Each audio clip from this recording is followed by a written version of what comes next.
Is your debt causing you sleepless nights? Knock your debt out with Debt KO. And your debt won't be the only thing keeping you up at night. Debt KO, free, impartial advice on all your debt.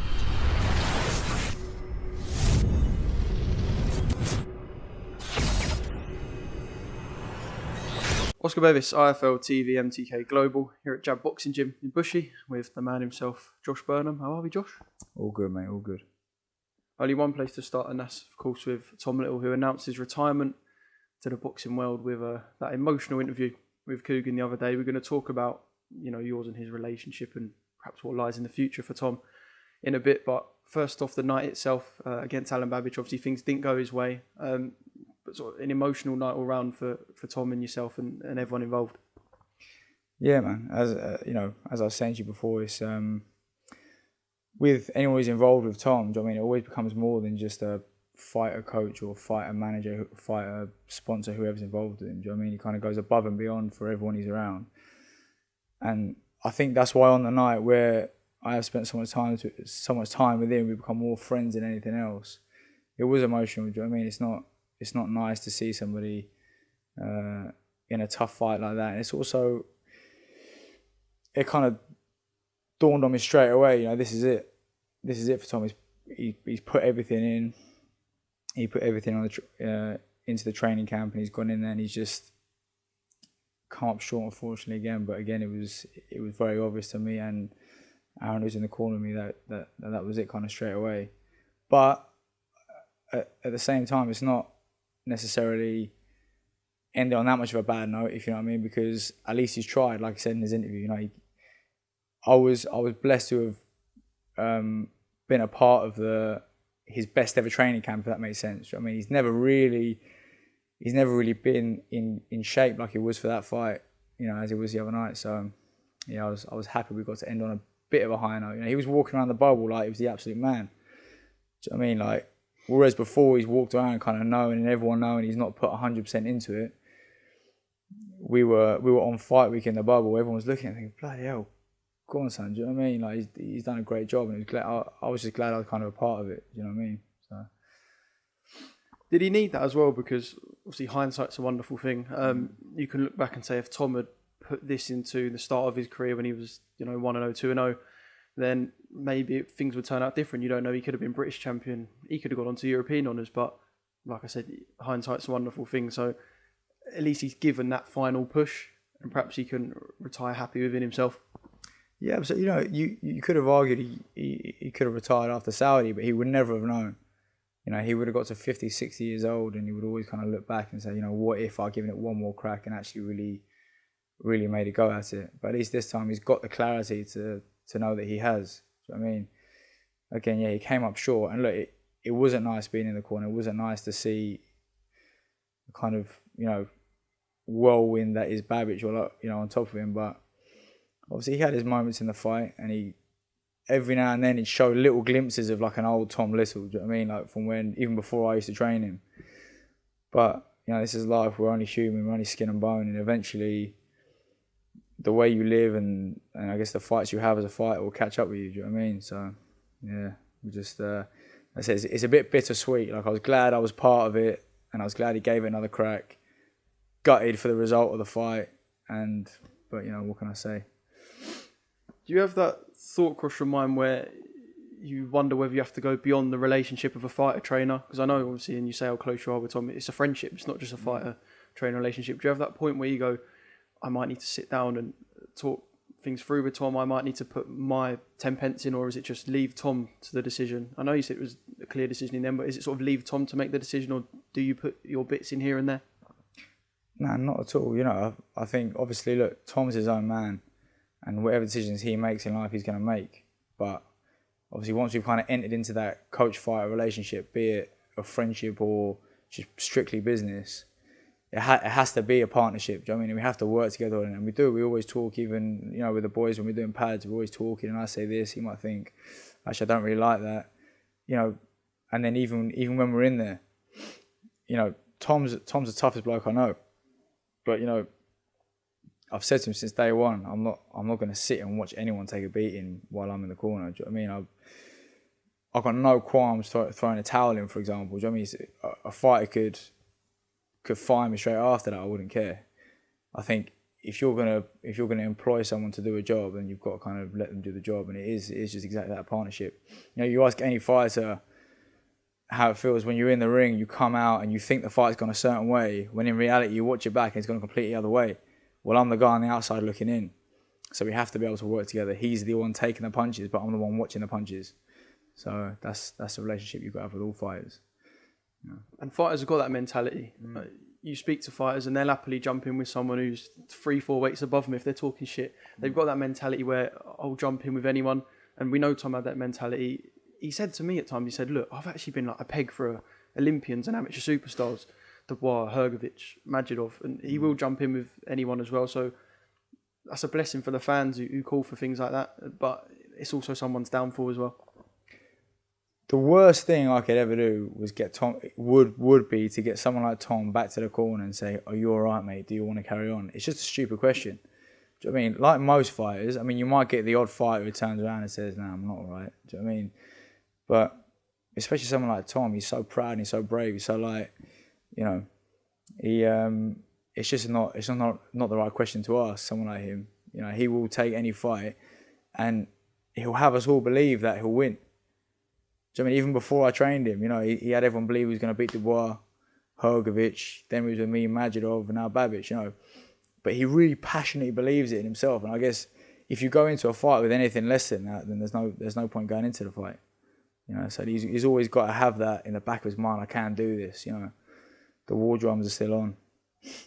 What makes Tom so special as a person? Because you saw in response to that interview and, you know, people on Twitter, he will do anything for anyone. He's that sort of person. If he's in your corner, he really is in your corner. And, you know, you've got a relationship. You've got some great fighters in there. Jez Smith, you've worked with likes of Louis Edmondson, who you're still close mates with. But what makes Tom that sort of special person that, you know, you've said to me before that you'll end up being friends with for the rest of your life? What makes him that special person? Tom's the kind of bloke, if you're a friend of his, you could call him up in Scotland at 4 a.m. and you say you need him and he'd be there in a heartbeat. So, I mean, I think if you just... I wouldn't like to be on the wrong side of him. I'll put it that way, you know. But if you're a friend of his and you show him, you know, loyalty and whatever other aspects a friend needs, then he'll do the same back. As simple as that. You know, if I need something and I call Tom, I know he's going to do everything in his power to help me out with it. You know, and yeah, it's as simple as that, really. Do you know what I mean? He's just a good person. It's just a good guy. Whatever it is, even if he's going to put him out of pocket or out of his way, he'll make sure he'll do it for you if you're his mate. Do you know what I mean? If you show him the loyalty and respect that he wants to show you. So. And he strikes me as someone who's not just going to give boxing the cold shoulder. I said to you before we started this, I said he's probably going to be in here in the next couple of weeks. He's probably going to take on some form of role in boxing because he enjoys you can tell he enjoys the hype, the buzz. I bet he was, like you said, walking around fight camp like he's the man. So you imagine that he's going to be involved in boxing in some capacity. Oh yeah, definitely. Now the bloke, he's better connected than anyone I've ever met in my whole life within boxing. You know, he'll send me screenshots of him speaking to Eddie Hearn on WhatsApp directly, or him and whoever. He knows a lot of people, and you know he's networked himself well, and he's also the way he talks. Do you know what I mean?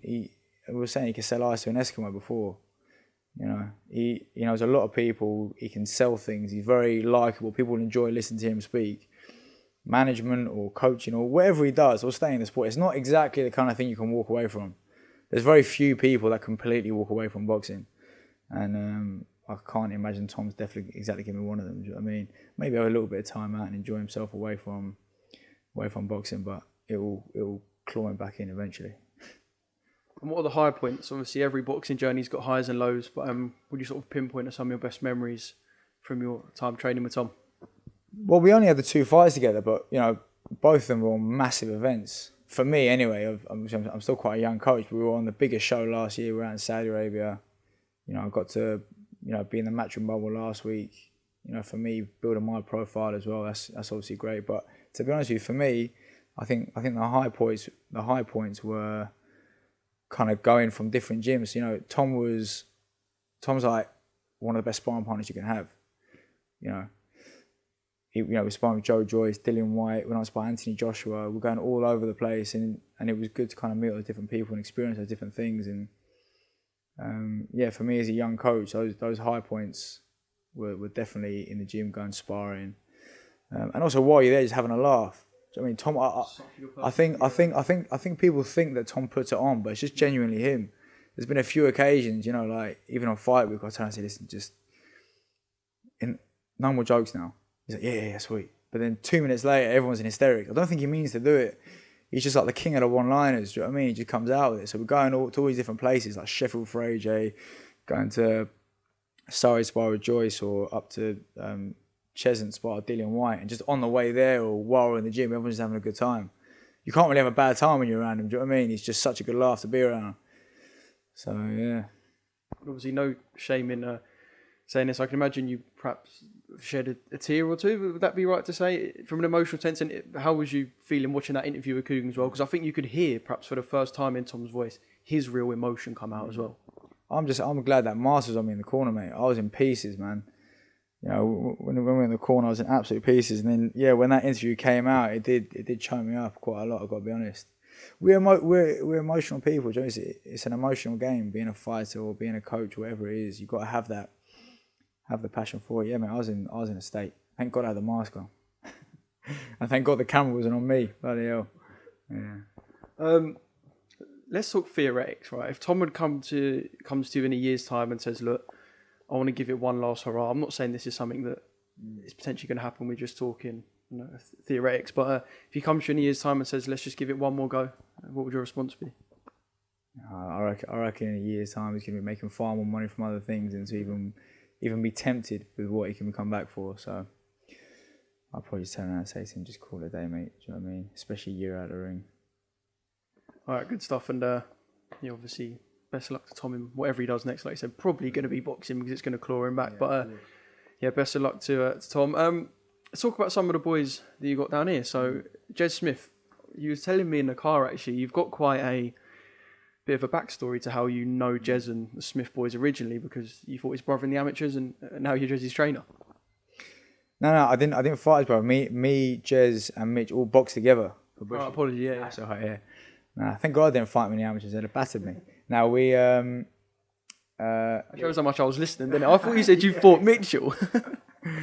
No. We used to spar together all the time. So, you know, we boxed. I've still got a picture of me, Mitch and Jez in my first ever amateur fight. I was like 12 or 11 or whatever it was. And then, yeah, boxed together all through the amateurs. And then we all turned pro around a similar sort of time. We all trained with Jason Rowland together. And then, yeah, here we are. Now I'm a coach and they're still fighting. I'm training him. But, yeah, it's crazy how it goes back. But because of that, when I started training Jez, I had like an image in my head of when we were growing up. I've seen Jez at his best as an amateur, at his worst as an amateur. I've seen him, you know, in all different respects. I feel like I kind of knew him already before we started, if you know what I mean. And he's just gone and got a massive win on Sky. Beat Ben Rydens. And I said to him, despite the people you've been in with, he might not have been the sternest opposition you faced Samuel Antwi, Keith Niago. But for the reward and what could come out the other side of this, perhaps one of the biggest nights of his career. Oh yeah, definitely, man. I mean, I also said to you in the car before, like, I think Jez is probably the toughest man I've ever met in my whole life. Like, mentally, you get a lot of fighters out there, they'll say, I'll fight anybody. He will genuinely fight anybody. It's almost my job and, you know, his management team's job to kind of hold him back from himself at times, you know.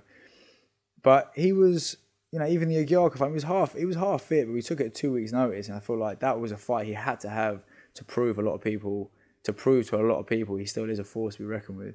And although he lost the fight, you know, at 2 weeks' notice, going in against someone where his last fight 18 months ago was at 2 weights below, you know, he needed to go out and show himself. And even this fight on the weekend, you know, he fought a guy, okay, I believe Ben Rydens is naturally a middleweight, but he fought him at super middleweight, good few weight categories above. I only had to watch him for 30 seconds and I knew that would be all right. And the whole week I was just trying to get into his head. Despite the fact he was going around saying, yeah, I'm going to knock him out, you know, I say get into it, I didn't really need to. We both agreed on it. He just had to go out there and box like he used to, box like when he was winning titles in the amateurs, box how, you know, we were both taught how to do back at Bushy Boxing Club back in the day. And I was confident he'd come out with a win. I almost like the whole week I kind of kept thinking about what am I missing? I mean, he was Ben Riley in the train was so confident, and then the odds came out and Jez was the underdog on the odds. And I was thinking, what am I missing? And I thought maybe I'm going to go in there, we're going to get tucked up or something. I was confident the whole time, but it just played in the back of my mind. I was like, where's the catch at? Do you know what I mean? We're on a massive platform. We've been given a golden ticket here for Jez to really show what he's about. It's not like Ben Ridings is the home fighter either. These are two guys not signed to Sky. These are two guys taking that as a fight that's just billed to be a tear up for the bill.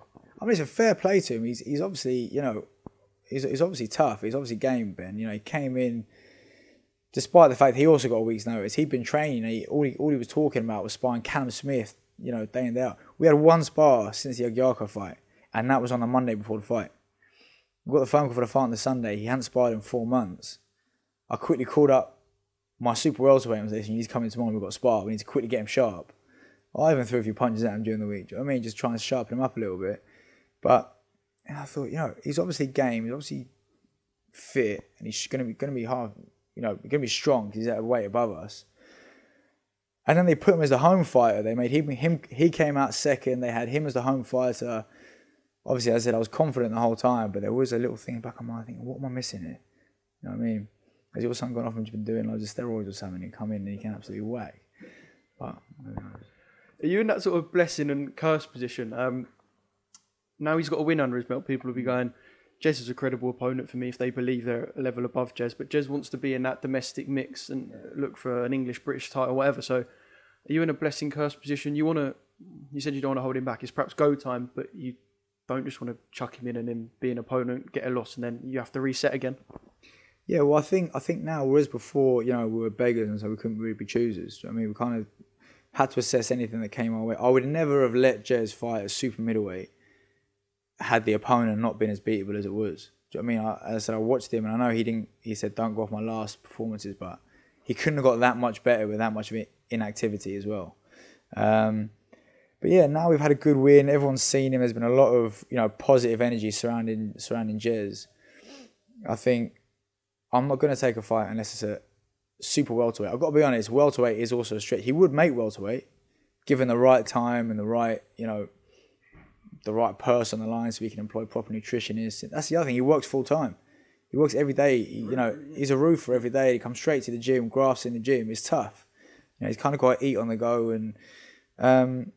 Get him down to his proper weight and just pick a fight that suits him now. He's gone out, he's earned his shot. I said 6 days notice, one spar in 4 months, in and out the gym sort of thing. So, he's gone, he's proved himself, he's done it. Now it's time for... I'm not saying he's the A-side yet, do you know what I mean? You can't go into a fight with, Cheeseman, Eggington, Fitzgerald as an A-side, but what I'm saying is you've got to take fights that make sense to him now. We don't need to just kind of take what we're given, if you know what I mean. I mean, look, if any one of them wanted to fight, if an Eggington or a Cheeseman Fitzgerald wanted to fight, take it in a heartbeat for him. Give it enough notice. I'll take it in an absolute heartbeat for him. Because the guy's, he just wants to fight. He's here. He's buzzing after that win. Everyone saw on Saturday night 5% of Jez Smith. So yeah, just picking this back up because the memory card was full. So yeah, Jez, hopefully see him in a big fight. We know he's game, and got opponents for him at 145. So many banging fights domestically at that weight. So fingers crossed we'll see that. Anis. So I interviewed Anis, done a little get to know, and he's a salesman extraordinaire. I think he compared his style to Roy Jones and Muhammad Ali at one point. Said he wants to join the likes of David Haye and Alexander Usyk in sort of that cruiserweight Hall of Fame. He's a salesman, isn't he? Oh mate, yeah, Anis a funny guy. Very clever. Very, very clever. He's got a law degree. He can fall back on if boxing don't work out. He's got a good family around him who support him and help him with boxing. He wants to just give it everything he's got. Do you know what I mean? He's only young. He can box. He can punch. He's also cracked. He's also cracked. Like when I first started training him, I thought, oh, this guy can box. I mean, he's a good boxer. Got him a few spars. Showed he can, move around, give it the Nazim Hamid, Roy Jones kind of hands by his side sort of thing. Then we've got Tom Little in the gym, ready for the Babbage fight. I was looking for sparring partners, and he said to me, well, I'm the same sort of size as him. What about me? I was like, no, you're all wrong for him, mate. Do you know what I mean? We don't need a boxer. We need someone who's going to, throw the kitchen sink at him. And no, I can do that as well. And he came in the gym, and it was like, I was like, you're right, and he said, you didn't answer. And it was just like, I was like, who the bloody hell is this kid? He's coming, he's banging his chest. He's like, let's go, Tom, let's go. Like, proper, like, he got right in the mindset of the savage. Stuck it straight on him for 6 rounds or whatever was the first spar. And I was just after, I was like, I don't really think we need to call anyone else. Do you know what I mean? After that, so he's game as they come. So, I mean, obviously, listen, Tom's a big bloke. Tom's a heavyweight. I know he's not got the most knockouts in the world compared to other heavyweights, but he can still punch, and he just wouldn't stop coming. So he really excites me. He's like a diamond in the rough. I think he's going to go a long way. Once we can tweak him a little bit here and there, he's obviously got a plan B. If we're ever in a fight and his boxing doesn't quite work out, he comes back and say, right, it's savage time, mate. And he can always pull it out of the bag. But, it's good. I've got another cruiserweight in the gym as well, Nick Parper. He was obviously a Southern area champion before. He's been a bit inactive for a little while, but he's back in the gym ready to go now. So the both of them bouncing off each other the same weight. It's good. I'm excited for the next year. What's going to happen? Yeah, because Nick Parper, I don't think, when was he last in the ring? Was it like early 2019? I just feel like I haven't seen Nick fight in what feels like 5 years, but I know it was probably start of 2019, wasn't it? Yeah, he won a Southern area title in, I think it was June or July 2019. And since then, there was a few things going on, and then it was just been unfortunate. Do you know what I mean? So, but now he's back in. Now he's ready to go. So I'm looking forward to both of them getting out again.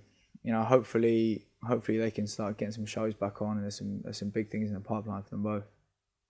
Your phone's going there, so if you just want to quickly, I'll keep this rolling. There you go. You got someone that I spoke to on Zoom as well, Amancio, Romanian lad. I'm going to put that out next week. With like him and Anise, they're not two names that are known domestically on the scene. Are you sort of trying to pick these, as you called Anise, that diamond in the rough, to try and mould them into someone that you can take them on the journey themselves? Because when you picked up Tom was known in the boxing community. Everyone knows Tom Little. You worked with Florian, who had that massive Albanian fan base. Are you trying to sort of build these guys from relatively unknown status to showing people what they're made of and building them that way?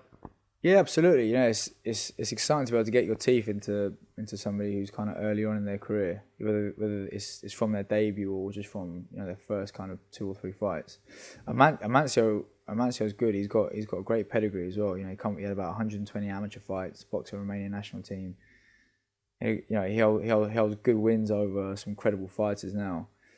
Kickboxing, world titles in kickboxing. He's been helping Conor Ben out a lot for the last kind of 5-6 weeks. We're going down to the Matchroom gym, and he's been they keep asking him back, and he's exciting as well. And like you said, it's just good to be able to build him where he's kind of got out of that boxing habit and more into the kickboxing way of fighting. It's now just tweaking little things and getting back to boxing. But again, he can punch, he can box.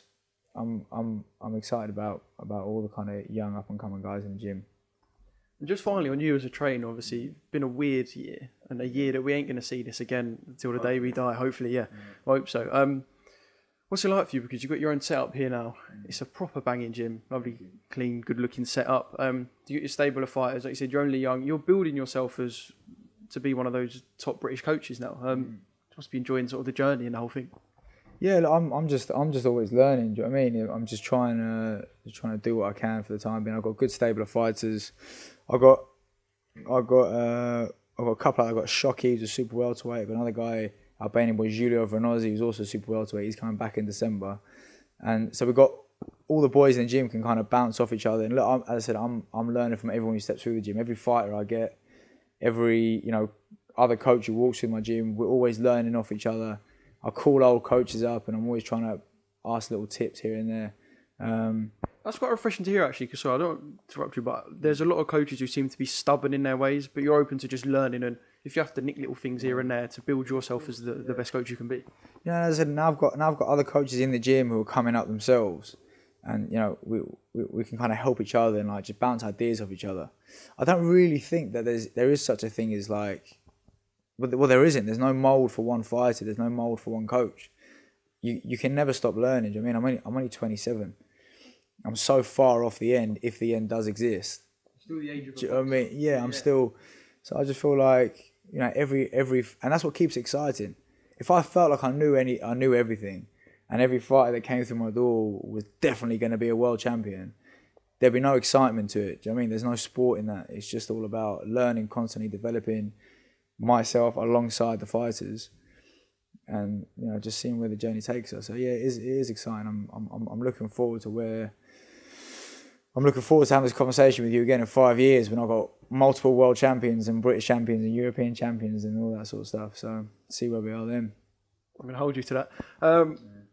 Yeah, thanks for chatting to me, Josh. We're going to do another little bit about Joyce the Bar at the weekend, and yeah, I'm going to come down and speak to your boys over the next couple of years. Like you said, you've got a good setup here, and yeah, cheers, mate. We're getting there, man. We're getting there.